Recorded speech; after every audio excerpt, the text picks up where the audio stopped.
લોકસભામાં વિપક્ષના નેતા અને કોંગ્રેસના સાંસદ રાહુલ ગાંધીએ છેલ્લા 22 વર્ષમાં 54 વિદેશ પ્રવાસો કર્યા છે. સૂત્રો દ્વારા મળતી માહિતી અનુસાર 20 સપ્ટેમ્બર 1925માં પણ ગુપ્ત પ્રવાસો કર્યા હતા તેવા ભાજપે ગુરુવારે એક પત્રકાર પરિષદમાં પ્રવક્તા અને સાંસદ સંબિત પાત્રાએ દાવો કર્યો હતો.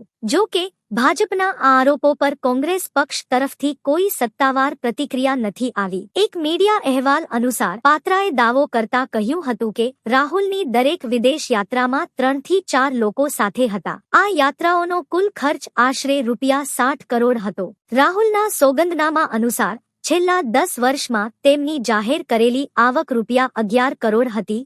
તો આ યાત્રાઓ માટે કોણે પૈસા આપ્યા અને ભંડોળ કોણે આપ્યું તેવો સવાલ કરવા સાથે ભાજપ પ્રવક્તાએ જણાવ્યું હતું કે રાહુલે ભંડોળનો સ્ત્રોત જાહેર કરવો જોઈએ. ચાલુ વર્ષે જાન્યુઆરીમાં પણ રાહુલ ગાંધી વિયેતનામના પ્રવાસ અંગે ભાજપે આરોપ લગાવ્યો હતો કે તેઓ ત્યાં ભારત વિરોધીઓને મળ્યા હશે અને દેશ વિરુદ્ધ બોલ્યા હશે.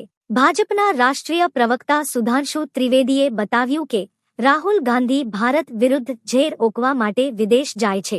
તેમણે માંગ કરી હતી કે કોંગ્રેસ પાર્ટી સ્પષ્ટ કરે કે રાહુલ ગાંધીને કોણ અને કયા હેતુ માટે વિદેશમાં આમંત્રણ આપે છે.